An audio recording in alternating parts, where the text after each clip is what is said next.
Hey guys, what's up? Welcome back to the channel. It's Cynicalex, and today we got another sneak peek for the upcoming Marvel Future Fight update. And actually, it's not a sneak peek. I'm just making fun of you. It is a new tier ranking guide list. I don't know what to call it, so I'm just going to throw all the words at you. And now this one is specific to native tier 2s, and I want to first discuss the entirety of the list and how it differentiates itself from the other lists, because looking at this list and starting to read what's going on, you may start to get confused comparing it to my tier list that I made not too long ago, or even comparing it to my top 30 meta snapshot. What I want to explain at the beginning is that, of course, these are my opinions, and none of these lists should be kind of confused with one another. The top 30 meta snapshot is made to show the top 30 best characters to push the highest endgame content possible, the highest world boss ultimate stages, the maximum ABX scores, the most crushingly dominating PvP, Alliance Tournament, Conquest, and Timeline Battle rounds. So that is what that is for. The tier list of all of the characters in the game is looking at every single character as they exist among the rest, and then ranking them based on their overall productivity, how much they're doing, regardless of their cost, regardless of any other factors. Just how much are they producing. The ones that produce the most go on the left, the ones that produce the least go on the right, and so that's how it goes. For this list specifically, I wanted to make some unique statements and unique judgments on these characters that I don't normally do. So I did include some additional numbers that I don't normally include, such as the cost in crystals for their uniform. I also did a very similar ranking to their base ranking with their uniform. Now this may differ slightly from what you see on the regular uniform list, but again, this is just looking at native tier 2s in a vacuum without looking at any other types of characters. So that's why the numbers may be a little bit different. When I made that original uniform list, I was looking at every single character. When I did this one, I was just comparing the native tier 2s to each other and to nobody else, with and without their uniforms. Secondly, over here in the left-hand column, we have the most important factor, which is the best overall value, which I am asserting to be a combination of their strength, how powerful the character is maxed out, and their cost. So that's a very important factor to consider. And in order to educate you a little bit more, and in order to back up my ideas with actual numbers, I included all of the rank up costs, almost all of the rank up costs, for all of the native tier 2s and the 3 epic quests. Now I did not list the additional costs for the 3 epic quest characters in terms of getting, Clea to rank 5, getting Phantom X to rank 5, getting 1200 Nordstones of Brilliance, or all that kind of nonsense stuff, getting 2000 Dimension Debris. That kind of stuff is just besides the point. But the important ones are the ones that are short formed. Black Antimatter, Chaos Nordstones, MC is Mcron Crystals. Then you also have PF, which is Phoenix Feathers. And then we also have CS or MS, which is Mcron Shards. So we have all of the kind of super important tier 2, native tier 2 building blocks for both mutants and others. In order to also illustrate the other costs involved, I've looked at and I've kind of quickly tabulated the additional unlocking fees for some of these characters. So you guys know, well, you might not remember, and I sure as hell didn't. I had to go look it up on Reddit. But when Scarlet Witch, Quicksilver, Cable, and Apocalypse were first introduced, you had to jump through a whole bunch of hoops to get these characters. Quicksilver, however, was by far the easiest. That's why he finds himself near the bottom of this list. But he's still harder to get than these characters, because the only thing you have to do to get these characters is just beat them 10 times. But for Quicksilver, you got to do all this other stuff and then beat them 10 times. But if you take a look, their cost is exactly the same otherwise. So that's a really important factor. And then, of course, Cable's a little bit harder than Quicksilver because you also need a 5-star Quicksilver and you need to complete some quests and so on and so forth. And so when you look and you see, well, Odin, Thanos, Dormammu, and Scarlet Witch, they all cost the same amount, Cynicalex.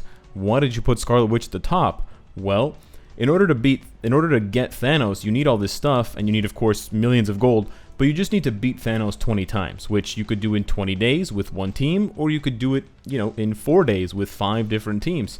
However, with Scarlet Witch, not only do you have to beat her a bunch of times, you also need to have, at minimum, a 5-star Quicksilver and a 5-star Cable. So that makes the cost to get the character overall much higher. I did a little judgment call here. I think 200 hidden routes for Dormammu is more expensive than Thanos, and I also put Thanos below Odin. And I did that because, again, 20 times with one team would take you 20 days. But if you can clear this mission once, you automatically get the bios to unlock Odin. You don't have to do it more than once. So for that reason, I find that he's cheaper. In order to kind of properly gauge the cost of Jean Grey and Strife, I didn't place them at the top because they do cost much less in terms of overall, they cost half as much BAM in terms of Phoenix Feathers. Yes, there's a cap on Phoenix Feathers, but you can also farm more Phoenix Feathers per day once you get both the Psylocke quest and the Magneto quest unlocked. You farm about 350 feathers per day, which is a lot more than the BAM you farm, unless you're doing very high level stages of World Boss Ultimate, which is basically impossible. Additionally, while the 5 tier 2 characters do constitute more investment than, for example, a Quicksilver and a Cable, a lot of these tier 2 characters have a lot of value on their own, especially since those characters include Deadpool and Wolverine. And so because of that, I didn't count their full cost against them, because I think it would be kind of unfair and it would kind of skew the value versus the cost of specifically Jean Grey and Strife, because then you'd also have to include the 6,600 crystals for either Magneto or Psylocke, and it would just get so messy and it would kind of defeat the point of the rank ups. So going back to this list, it's really important to note that I'm counting both the strength and the cost, and so because of that, I've attempted to rank all of these characters from best to worst. So in my opinion, given his cost and given his overall power level, I think Quicksilver is the best native tier 2 in the game. So I do think for a lot of players in that position, what's my first native tier 2 that I should invest in?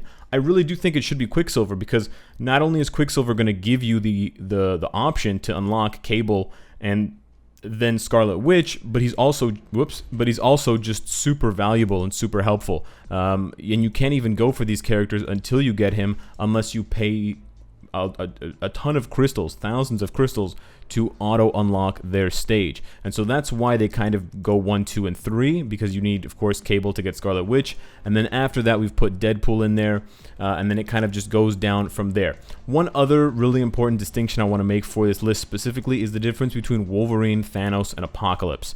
Now, I do think Apocalypse is better than Wolverine, and I do think Thanos is better than Wolverine too, when we're just talking about the power level.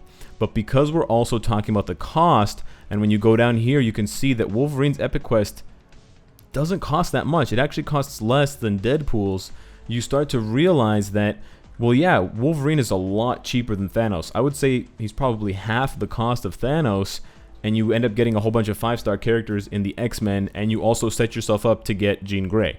So because of that, Wolverine just slightly moves up ahead. Now, for endgame content, you're probably going to want Thanos on your team for PvP over Wolverine. And that is, with that question, is where you would want to either use my tier list or the Meta 30 snapshot. But when we're just looking about, hey, what's my best bang, what's the best bang for my buck for my native tier 2s? I would argue that the Wolverine Epic Quest does trump just going straight out for Thanos. Now, of course, you do need to put a little bit of logic of your own into this list, because you can simultaneously build your native tier 2 and do all 3 Epic Quests at the same time. However, I can't really kind of encapsulate that in a tier ranking. I can't consider all of that simultaneously. So I'm just considering, if you have one source of black antimatter, where are you going to be investing it? You have one source of Phoenix Feathers. Obviously, it's important to know that you want to split your tracks. So you could, of course, simultaneously be building Wolverine with the Phoenix Feathers and Quicksilver with the black antimatter.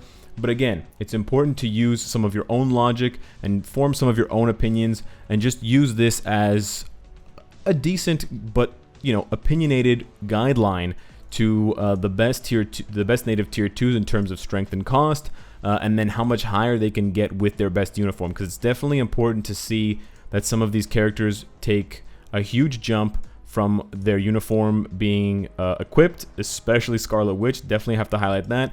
Whereas some other characters like Wolverine, they just don't get as much of a bonus. And so that can also be something that either encourages you to build up the character, for example, Ebony Maw, or it doesn't. And in the case of the ones at the bottom here, we just have to kind of sing a sad song for the 4 of them, because it's Just really sad, man.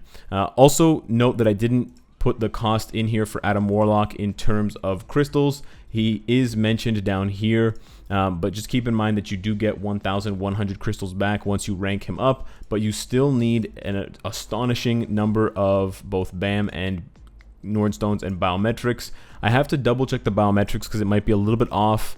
I do believe that you get him at 3 stars, which should mean that it's half, a little bit less than half of this number, or a little bit more than half of this number. But this list is still, being tinkered with a tiny bit, so you may see some changes between now and the next couple of days. If you have suggestions or advice for the list, please let me know. If you have some, additional markers like we have on the tier list that you think are important to add, hit me up in the comments. I'll consider those definitely.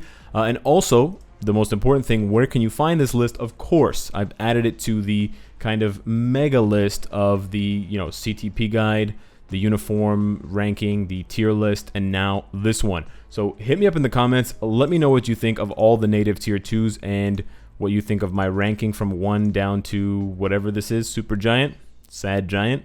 Subscribe if you enjoy the content and you want to support me. And of course, if you like what you see, I hope to see you again tomorrow. Take care.